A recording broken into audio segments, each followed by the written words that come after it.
भिखारी शब्द सुनकर एक लाचार और असहाय इंसान की छवि मन में उभरती है। तो आइए आप लोगों को कुछ सच्ची घटनाओं के बारे में बता दें। इसे देखकर आपके मन से शायद ये विश्वास और ये भावना ही उड़ जाए। जी हाँ, दुनिया में कुछ ऐसे भिखारी भी मौजूद हैं जो करोड़पति हैं, असल में भिखारी नहीं है, लेकिन फिर भी भीख मांगते हुए आपके चौराहे पर आपको दिख जाएंगे। और आज ऐसे ही भिखारियों के बारे में हम बात करेंगे, लेकिन इससे पहले हमारा आपसे निवेदन है कि आप वीडियो पूरा जरूर देखें। आपको पता चलेगा कि इस भिखारी वाली शक्ल के पीछे कैसे करोड़पति छुपे हुए हैं। अगर आपको वीडियो अच्छी लगे तो हमारे YouTube चैनल को सब्सक्राइब जरूर कर लीजिएगा। यूं तो माया नगरी मुंबई में लाखों लोग अपने सपने लेकर जाते हैं और कई लोगों के सपने सच भी होते हैं, लेकिन जब बात की जाए मुंबई की लोकल ट्रेन की तो यहाँ चढ़ने वाले का मंजर यह स्पष्ट दिखाता है कि मुंबई की जनता कितनी परेशान है। मुंबई की लोकल ट्रेन में सफर करना जैसे अपने आप में कोई बड़ा संघर्ष है। इन्हीं लोकल ट्रेन में रोजाना हजारों की तादाद में भिखारी घूमते हैं। आज हम मुंबई की लोकल ट्रेन के एक भिखारी आजाद के बारे में बात करने जा रहे हैं। आजाद अपने परिवार के साथ बचपन से ही मुंबई की झुग्गी झोपड़ी में रह रहा था। उसका बचपन बेहद गरीबी में बीता था। एक समय आया जब उसके माता पिता उसे वहीं मुंबई में छोड़कर कहीं भाग गए। उस समय आजाद कोई 10-12 साल का छोटा बच्चा था। अब मजबूर आजाद के पास लोगों से भीख मांगने के अलावा दूसरा कोई चारा नहीं था। समय बीता और आजाद ने भीख मांगने को ही अपना रोजगार बना लिया। अब उसने मुंबई की लोकल ट्रेनों में भीख मांगना शुरू कर दिया था। करीब 25 साल तक आजाद ने मुंबई की लोकल ट्रेन में भीख मांगकर अपना काम निकाला। अब एक दिन आजाद जब रेलवे ट्रैक पार कर रहा था तब अचानक से वह ट्रेन से टकरा गया।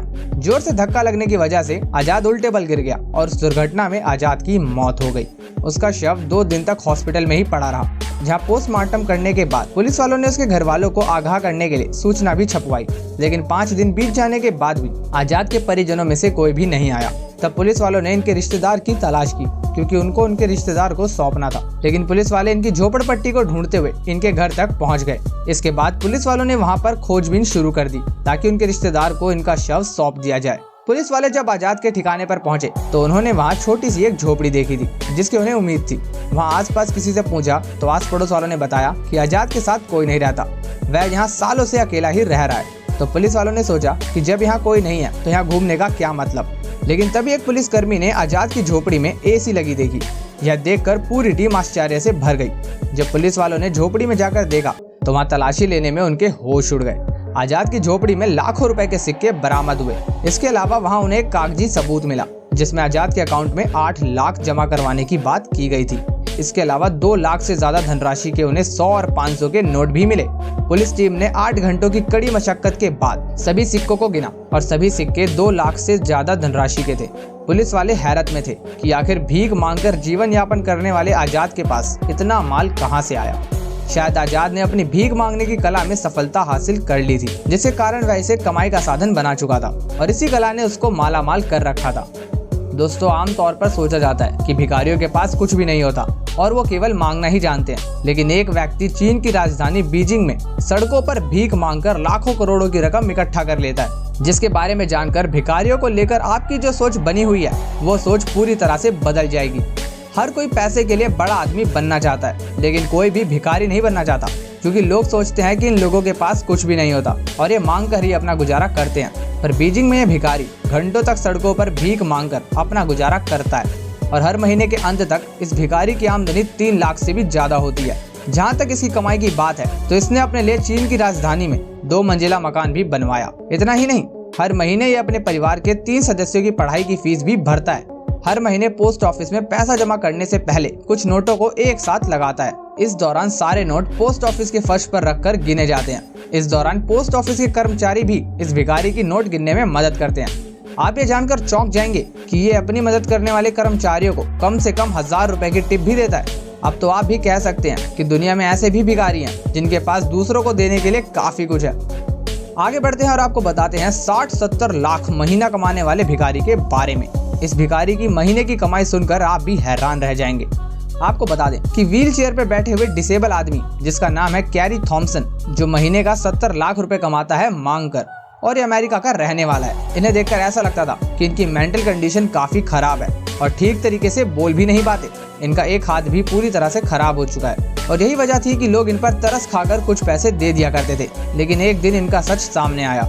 असल में ये पूरी तरीके से नॉर्मल इंसान थे और कुछ लोग वीडियो बना रहे थे। तभी उन लोगों ने इनका झूठ पकड़ लिया। बाद में पता चला कि भाई साहब ने स्पीच थेरेपी में डिग्री भी हासिल कर रखी है। यही वजह थी कि ये इस तरीके से बोल पाते थे।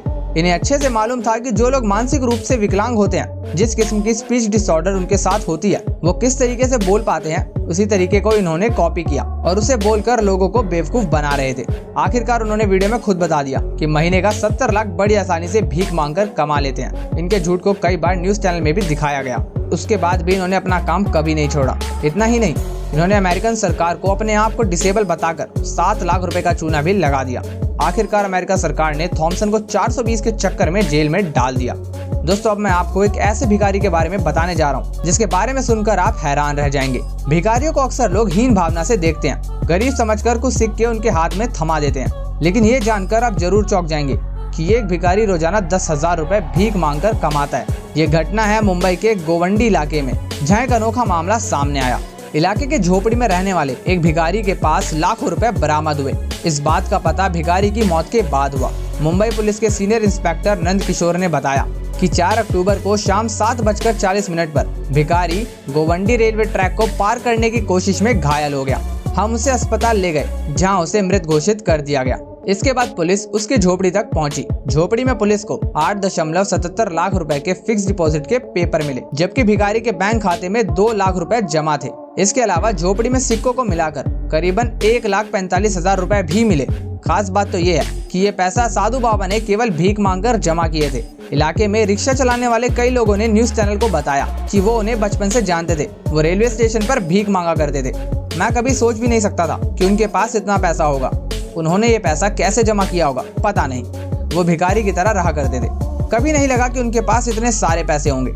दोस्तों, आप ऐसे नकली भिखारियों के बारे में क्या कहेंगे? भारत ही नहीं, पूरी दुनिया में आपको इस तरह के नकली भिखारी बड़ी आसानी से देखने को मिल जाएंगे। दोस्तों, कैसा लगा आपको ये वीडियो? नीचे हमें कमेंट करके जरूर बताएं। अगर आपको भी ये पसंद आई हो तो लाइक, शेयर एंड सब्सक्राइब जरूर करें। मिलते हैं अगले वीडियो में।